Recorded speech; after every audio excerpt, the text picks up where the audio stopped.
여러분, 제프 베이조스 하면 뭐가 가장 먼저 떠오르시나요? 아마 대부분 아마존을 생각하실 텐데요.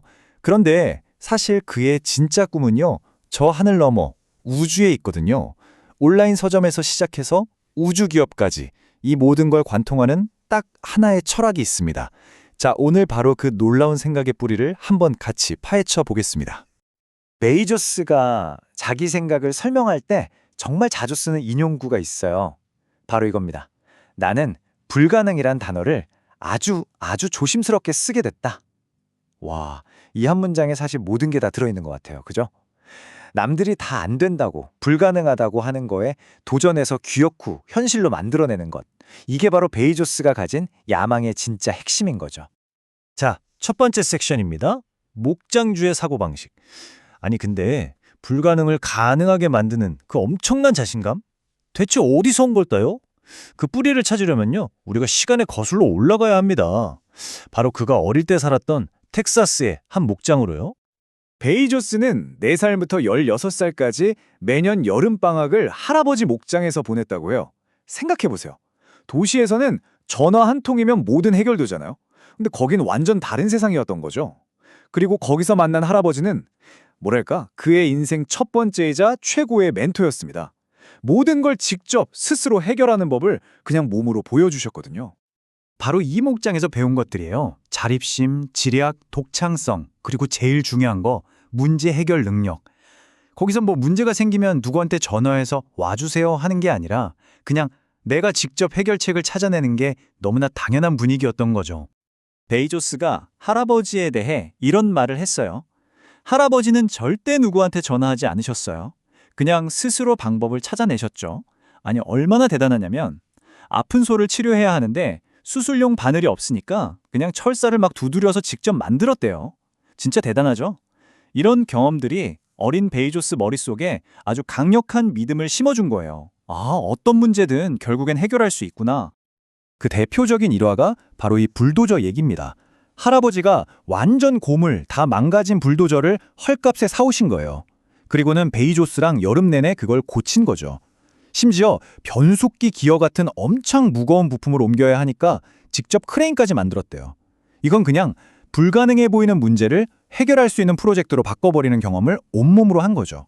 자, 두 번째 섹션, 발명가로의 전환입니다. 이렇게 목장에서 난 뭐든지 할 수 있어 하는 자신감을 풀충전하고 프린스턴 대학교에 갔단 말이죠.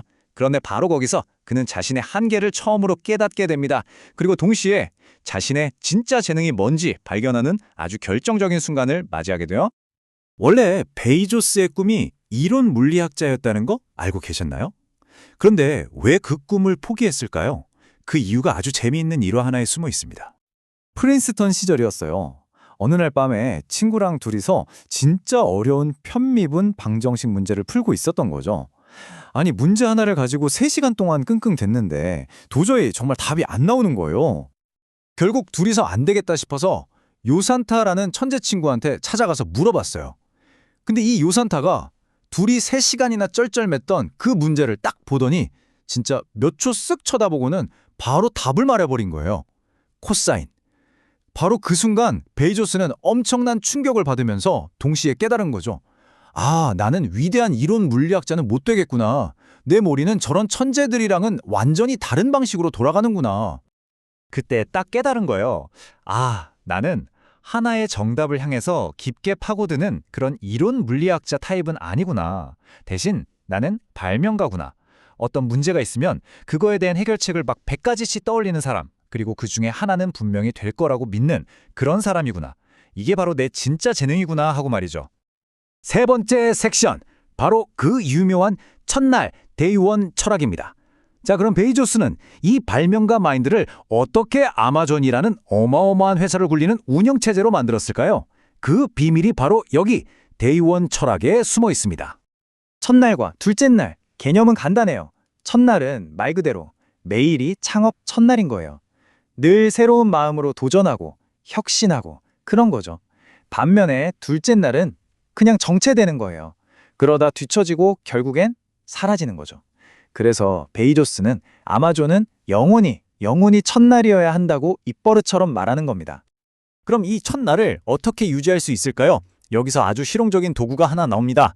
바로 문에 대한 비유예요. 결정에는 두 종류의 문이 있다는 건데요. 하나는 단방향문. 이건 한 번 들어가면 다시 나오기 진짜 어려운 아주 중요한 결정이에요. 그러니까 엄청 신중해야겠죠? 근데 다른 하나는 양방향문이에요. 이건 뭐 들어갔다가 아니네 싶으면 그냥 다시 나오면 돼요. 되돌릴 수 있는 결정이죠. 이런 건 작은 팀이 그냥 빨리 결정하고 빨리 실행해봐야 한다는 겁니다. 빠르게 결정하고 움직여야 하는데 그걸 가로막는 가장 큰 적이 뭘까요? 맞아요. 끝도 없는 회의랑 토론이죠. 베이조스는 이걸 해결하려고 또 하나의 기가 막힌 원칙을 만들었어요. 바로 동의하지 않지만 따르겠다는 원칙입니다. 이게 팀이 그냥 고민만 하다가 아무것도 못하는 그런 분석마비 상태에 빠지지 않게 해주는 진짜 강력한 무기예요. 프로세스는 간단합니다. 내가 믿는 팀원이 어떤 방향을 제안해요. 나는 솔직히 동의가 안 돼요.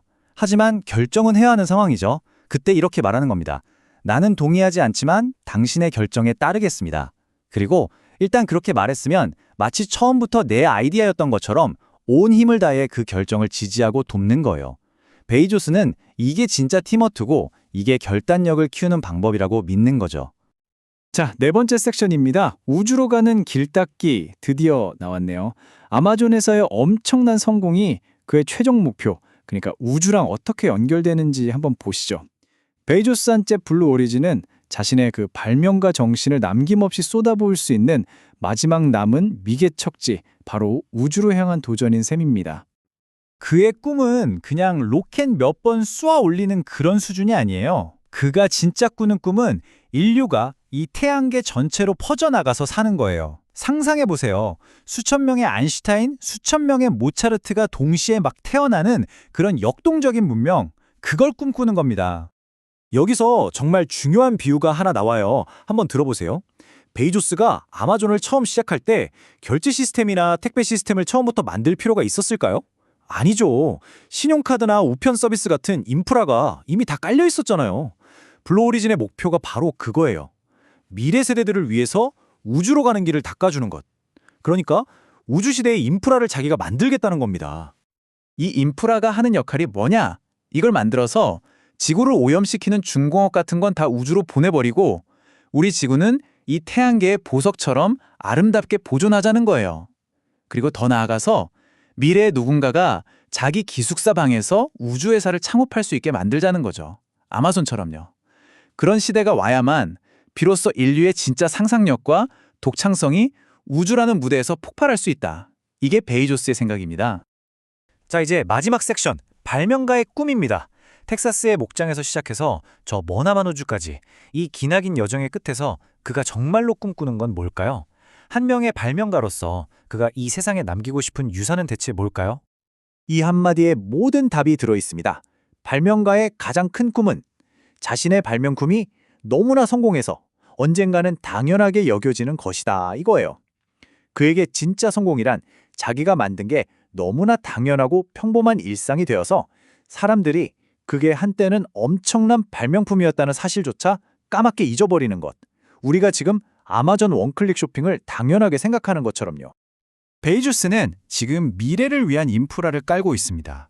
그렇다면 마지막으로 이런 질문을 던져볼 수 있겠네요. 오늘 우리가 만들고 있는 이 인프라 위에서는 과연 어떤 미래가 세워지게 될까요? 어쩌면 베이조스의 이야기는 그 미래를 상상하고 또 직접 만들어 나가는 게 바로 우리 모두의 몫이라고 말해주고 있는 건 아닐까요?